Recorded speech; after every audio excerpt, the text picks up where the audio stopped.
10,000 सैनिक मारते थे। वे युद्ध विद्या, अस्त्र शस्त्र के अलावा उन्हें इच्छा मृत्यु का भी वरदान प्राप्त था।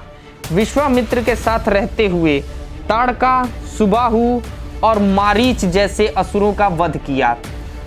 और जामवंत जी के उड़ने की रफ्तार का अंदाज़ा आप इस बात से लगा सकते हैं कि जब विष्णु जी ने वामन अवतार में तीनों लोकों को नापने के लिए विराट रूप धारण किया और एक पग में ही पूरी धरती नाप ली, तब जामवंत जी ने उनकी परिक्रमा की थी, जिसमें जामवंत जी ने उनके 18 चक्कर लगाए। विष्णु जी से नफरत करता था और खुद को भगवान मानता था। अपने नगर में सबसे अपनी पूजा करवाता। उसे ना तो दिन में ना रात में मारा जा सकता, उसे ना घर के भीतर ना घर के बाहर मारा जा सकता, उसे ना किसी हथियार से ना किसी प्राणी के द्वारा मारा जा सकता था, उसे ना ही पृथ्वी पर ना आकाश में मारा जा सकता था। आज की जनरेशन के बीच सुपर हीरोज का काफ़ी क्रेज़ है, जैसे कि कैप्टन अमेरिका, आयरन मैन और थॉर। पर हम सब जानते हैं कि यह एक फिल्मी कैरेक्टर्स हैं, असल में इनका कोई वजूद नहीं। पर हिंदू धर्म में कुछ ऐसे योद्धा रहे हैं जिनको हराना तो दूर, उनका सामना करना भी इम्पॉसिबल है। यहाँ तक कि देवता भी उनसे लड़ने से पहले 100 बार सोचते हैं। हाय, आई एम देवव्रत और आज हम इन्हीं के बारे में बात करने वाले हैं। तो आइए शुरू करते हैं। तो आज के हमारे पहले योद्धा हैं सुग्रीव। सुग्रीव रामायण काल में एक महाबली योद्धा थे। इन्होंने रामायण काल में अपने भाई की ही तरह रावण से सीधी टक्कर ली थी। जब विभीषण जी दूर से राम जी, लक्ष्मण जी और सुग्रीव को लंका दिखाकर उसके बारे में बता रहे थे, तब बताते हैं कि वही लंकापति रावण है। यह देखकर सुग्रीव क्रोध से भर जाते। बाली से भी बराबरी की टक्कर ली थी और अपनी सेना सहित राम जी की मदद की रावण से युद्ध लड़ने में। अगले योद्धा हैं अश्वत्थामा। अश्वत्थामा महाभारत के एक महारथी और श्रेष्ठ योद्धा थे। ये अर्जुन की ही तरह युद्ध की वो सभी कलाएं जानते थे जो अर्जुन जानते थे। अर्जुन और गुरु द्रोण के अलावा इन्हें ही चक्रव्यूह तोड़ना आता था। वे सभी दिव्यास्त्र चलाना भी जानते थे। महाभारत में उन्होंने भीम और अर्जुन जैसे महारथियों से टक्कर ली थी। अगले योद्धा हैं अभिमन्यु। अभिमन्यु महाभारत के वो महारथी हैं जिनका महाभारत में एक खास स्थान है। अभिमन्यु ने युद्ध कला भगवान श्री कृष्ण जी से सीखी थी। इनकी ताकत का अंदाज़ा आप इस बात से लगा सकते हैं कि महाभारत के युद्ध में इन्होंने चक्रव्यूह ही नहीं तोड़ा बल्कि उसके अंदर भी गए। और कुरु सेना का कोई ऐसा महारथी नहीं था जो इनके हाथों से घायल ना हुआ हो। जब जयद्रथ, गुरु द्रोणाचार्य, कर्ण, दुर्योधन, कृपाचार्य और अन्य कई योद्धा मिलकर भी अभिमन्यु को हरा नहीं पा रहे थे, तब उन्होंने छल से मारा। अगले योद्धा हैं गुरु द्रोणाचार्य। गुरु द्रोणाचार्य पांडवों और कौरवों के गुरु होने के साथ साथ एक कुशल योद्धा भी थे, जिनके रहते पांडवों के लिए महाभारत का युद्ध जीतना असंभव था। इनके हाथों अनेक योद्धा वीरगति को प्राप्त हुए। इनको मारने के लिए पांडवों को भी छल का सहारा लेना पड़ा। अगले योद्धा हैं कुंभकर्ण। कुंभकर्ण रावण का भाई अपने विशालकाय शरीर के कारण रामायण में बहुत प्रसिद्ध था। रावण को जब लगा कि वह युद्ध हारने लगा है, तब उसने कुंभकर्ण को जगाया और युद्ध करने भेजा। कुंभकर्ण के ने आते ही पूरी सेना को नष्ट कर दिया और हनुमान जी से युद्ध किया। जब इन दोनों के युद्ध का कोई परिणाम नहीं निकल रहा था, तब हनुमान जी ने एक पहाड़ उठा लिया। तब कुंभकर्ण बोला कि अगर इसके प्रहार से मैं तनिक भी विचलित नहीं हुआ तो आप अपने लिए कोई और प्रतिद्वंदी ढूंढ लेंगे। तब हनुमान जी ने पूरी वेग से उस पहाड़ को कुंभकर्ण की ओर फेंका और ऐसा ही हुआ। कुंभकर्ण उसकी प्रहार से तनिक भी विचलित नहीं हुआ और हनुमान जी को अपने लिए कोई और प्रतिद्वंदी ढूंढना पड़ा। अगले योद्धा हैं कर्ण। कर्ण एक ऐसे योद्धा थे जिनको मारने के लिए भगवान श्री कृष्ण ने अर्जुन से उसे असहाय अवस्था में मरवाया, क्योंकि कर्ण के पास ऐसा कवच था जिसे किसी अस्त्र शस्त्र से नहीं भेदा जा सकता था और उसके पास विजया धनुष था जो जिसके पास भी होता उसकी जीत सुनिश्चित कर देता और उन्हें सभी दिव्यास्त्रों का ज्ञान था। उनके गुरु परशुराम जी थे, जिसके चलते उन्हें हरा पाना असंभव था। अगले योद्धा हैं अर्जुन। सर्वश्रेष्ठ धनुर्धारी अर्जुन एक ऐसे योद्धा थे जिनसे युद्ध जीतना किसी के लिए भी संभव नहीं था। गांडीवधारी अर्जुन सभी दिव्यास्त्र चलाना और चक्रव्यूह तोड़ना भी जानते थे। पांडव सेना में एक अर्जुन ही थे जिनसे कुरुसेना का कोई भी महारथी टक्कर नहीं ले पा रहा था। इन्हें स्वयं इनके गुरु भी नहीं हरा सकते थे। अगले योद्धा हैं जामवंत जी। जामवंत जी एक अमर योद्धा हैं। ये कलयुग के अंत तक जीवित रहेंगे। जामवंत जी के बल की बात करें तो ये पहाड़ को किसी खिलौने की तरह उठाकर फेंक सकते थे। द्वापर युग में जब स्मयंतक मणि को लेकर विवाद हुआ, तब जामवंत जी ने कृष्ण जी से 27 दिनों तक युद्ध किया। और जामवंत जी के उड़ने की रफ्तार का अंदाज़ा आप इस बात से लगा सकते हैं कि जब विष्णु जी ने वामन अवतार में तीनों लोकों को नापने के लिए विराट रूप धारण किया और एक पग में ही पूरी धरती नाप ली, तब जामवंत जी ने उनकी परिक्रमा की थी, जिसमें जामवंत जी ने उनके 18 चक्कर लगाए। अगले योद्धा हैं हनुमान जी। हनुमान जी के अंदर अनंत बल है।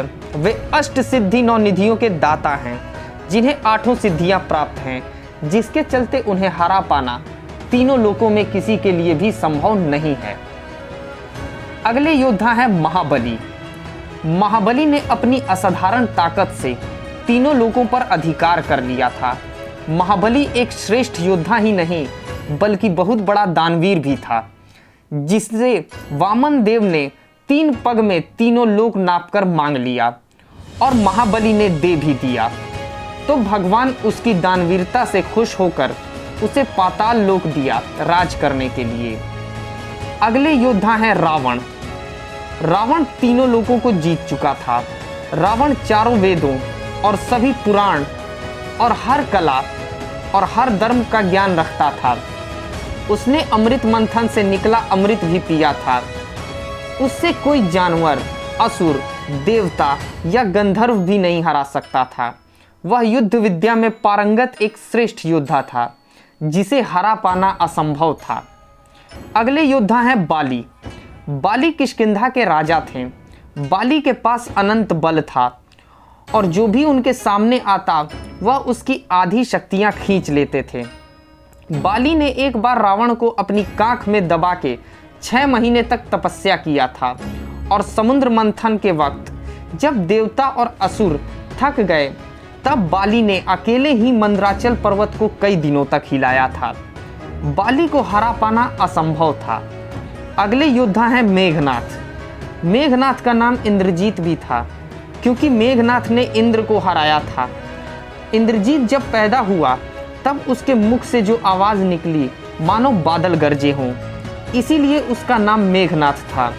रामायण काल में रावण की सेना का सबसे घातक योद्धा यही था। एक समय तो इसने अकेले ही रावण की हार को जीत में बदल दिया, राम जी और लक्ष्मण जी को नागपाश में बांधकर। इंद्रजीत हर तरह की युद्ध कला और उसे ब्रह्मा और शिव से कई वरदान प्राप्त थे। उससे उसे हरा पाना असंभव था। अगर विभीषण जी ने उसका यज्ञ नष्ट ना करवाया होता तो रामायण के युद्ध का परिणाम आज कुछ और ही होता। अगले योद्धा हैं लक्ष्मण जी। लक्ष्मण जी रामायण काल के एक श्रेष्ठ योद्धा हैं। उन्होंने अकेले ही अनेक असुरों को मारा था, जिनमें ताड़कासुर, इंद्रजीत, अतिकाय, प्रहस्त और अकंपन जैसे असुरों को भी मारा। कुंभकर्ण का भी वध किया। अगले योद्धा हैं भस्मासुर। भस्मासुर एक ऐसा असुर था जिसे शिवजी ने वरदान दिया था कि वह जिसके ऊपर हाथ रखेगा वह भस्म हो जाएगा। इसके चलते वह जिसके पास जाता सब भयभीत होकर भाग जाते। इसे हराना तो दूर, देवता भी इसके पास जाने से डरते थे। अगले योद्धा हैं जरासंध। जरासंध मगध का राजा था। उसे अपने समय का सबसे शक्तिशाली शासक माना जाता था। उसने 86 राजाओं को हराकर उनसे राज्य हड़प लिए और उन्हें बंदी बना लिया। जरासंध असाधारण शारीरिक ताकतों का धनी था। वह जन्म से ही 2 हिस्सों में विभाजित था। लेकिन राक्षसी जरासंधा नाम की एक महिला ने उसे जोड़ा था, जिससे उसका नाम जरासंध पड़ा। उसने कृष्ण जी पे 17 बार आक्रमण किया, जिसके चलते कृष्ण जी को मथुरा छोड़कर एक नई नगरी बसानी पड़ी। कृष्ण जी का नाम रणछोड़ भी इसी के कारण पड़ा था। अगले योद्धा हैं हिरण्यकश्यप। हिरण्यकश्यप प्रहलाद के पिता विष्णु जी से नफरत करता था और खुद को भगवान मानता था। अपने नगर में सबसे अपनी पूजा करवाता। उसे ना तो दिन में ना रात में मारा जा सकता। उसे ना घर के भीतर ना घर के बाहर मारा जा सकता। उसे ना किसी हथियार से न किसी प्राणी के द्वारा मारा जा सकता था। उसे न ही पृथ्वी पर न आकाश में मारा जा सकता था। इस वरदान ने उसे अजय बना दिया और उसने स्वर्ग, पृथ्वी और पाताल लोक पर अधिकार कर लिया। अगले योद्धा हैं भगवान परशुराम जी। परशुराम जी अति क्रोधी, बाल ब्रह्मचारी, क्षत्रिय कुलनाशक वह योद्धा हैं जिन्होंने 21 बार पृथ्वी को क्षत्रियों से विहीन कर दिया था। परशुराम जी शस्त्र विद्या में और युद्ध कला में महारत हासिल थी। इन्होंने शिव जी से युद्ध विद्या सीखी। उनसे युद्ध करना देवताओं के लिए भी संभव नहीं था। अगले योद्धा हैं भीष्म पितामह। गंगा पुत्र भीष्म, जो देवव्रत के नाम से भी जाने जाते थे। भीष्म पितामह ने युद्ध विद्या भगवान परशुराम जी से सीखी थी। उन्होंने अपने गुरु की आज्ञा पालन के लिए उनसे युद्ध किया और उन्हें हराया भी। भीष्म पितामह ने 2 बार शाल्व नरेश को सेना समेत अकेले ही हराया और महाभारत युद्ध में प्रतिदिन पांडवों के पक्ष के 10,000 सैनिक मारते थे। वे युद्ध विद्या, अस्त्र शस्त्र के अलावा उन्हें इच्छा मृत्यु का भी वरदान प्राप्त था, जो उन्हें अजय बनाता था। अगले योद्धा हैं बार्बरिक। बार्बरिक, जिन्हें आज हम खाटू श्याम जी के नाम से भी जानते हैं, वे देवी के बहुत बड़े भक्त हैं, जिनसे उन्हें वरदान स्वरूप 3 तीर मिले थे। पहला बाण सभी निशानों पर निशाना लगाता, दूसरा बाण निशानों को नष्ट कर देता और तीसरा बाण निशानों को बचाता था। वो महाभारत काल के सबसे महान और अजय माने जाने वाले योद्धा थे। वे केवल 3 बाणों से ही पूरे संसार को जीत सकते थे। अगले योद्धा हैं भगवान श्री कृष्ण। कृष्ण जी सर्वज्ञानी और सर्वशक्तिमान हैं। वे केवल शारीरिक में ही नहीं बल्कि अपनी दिव्यता और सृष्टि को चलाने वाली शक्ति में भी श्रेष्ठ हैं। बचपन से ही उन्होंने कई असुरों का वध किया, जैसे पूतना, त्रिनावर्त, कालिया नाग और कंस का वध किया। उन्होंने बिना लड़े पांडवों की जीत सुनिश्चित कर दी। अगले योद्धा हैं भगवान श्री राम जी। मर्यादा पुरुषोत्तम श्री राम, जिन्हें कोदंडधारी भी कहा जाता था, युद्ध विद्या में पारंगत एक कुशल योद्धा थे। राम जी एक अत्यंत पराक्रमी और अजय योद्धा थे। उन्होंने अपने गुरु विश्वामित्र के साथ रहते हुए ताड़का, सुबाहु और मारीच जैसे असुरों का वध किया। शिव धनुष तोड़ा, जिसे कोई अन्य योद्धा उठा भी नहीं सकता था। इसके अलावा वन में ऋषियों और मुनियों की रक्षा की। खर, दूषण और त्रिशरा जैसे राक्षसों का वध किया। रावण की सेना का संहार किया। रावण और कुंभकर्ण जैसे महाबली राक्षसों का अंत किया। इससे साफ पता चलता है कि राम जी से जीतना असंभव था। अगले योद्धा हैं यमराज। यमराज मृत्यु के देवता हैं। उनके 14 प्रकार हैं।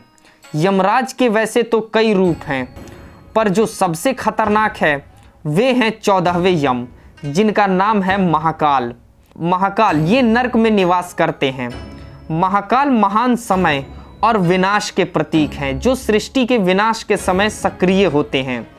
ये महिष वाहन पे सवार होते हैं, जिसके रोम रोम से नरक की आग दहकती रहती है और उनके अस्त्र शस्त्र और उनके शरीर में नरक की आग होती है। वे अत्यंत भयानक दिखते हैं। उनके ऊपर सभी अस्त्र शस्त्र विफल हो जाते हैं। वे हर अस्त्र शस्त्र को झेल सकते हैं। अगले योद्धा हैं नरसिंह देवता। नरसिम्हा अजय हैं।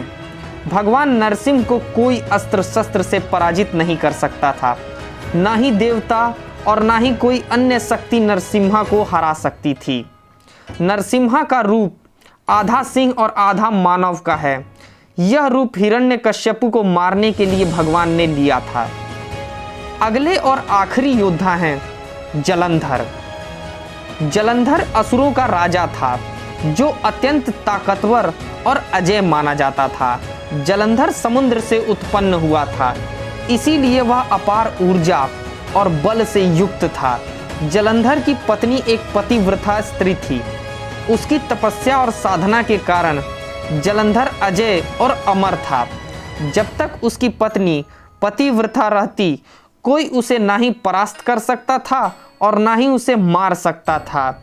उसने देवता, असुर सभी को हराकर स्वर्ग जीत लिया था।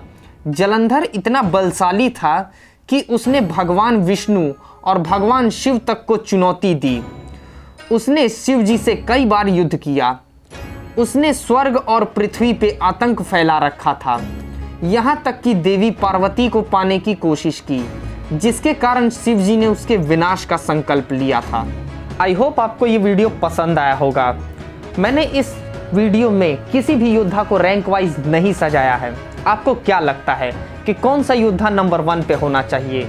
मुझे कमेंट करके बताइए। और आपको क्या लगता है कि इनमें से किस पे मुझे सेपरेट वीडियो बनाना चाहिए? आप अपने पसंदीदा कैरेक्टर का नाम मुझे कमेंट में कीजिए, मैं उस पर एक सेपरेट वीडियो आपके लिए ज़रूर लेकर आऊँगा। और ऐसी इन्फॉर्मेटिव वीडियो देखने के लिए हमारे चैनल को लाइक कीजिए, कमेंट कीजिए और सब्सक्राइब कीजिए। तब तक के लिए गुड बाय। मैं हूँ देवव्रत, मिलता हूँ आपसे किसी अगले वीडियो में। तब तक के लिए गुड बाय।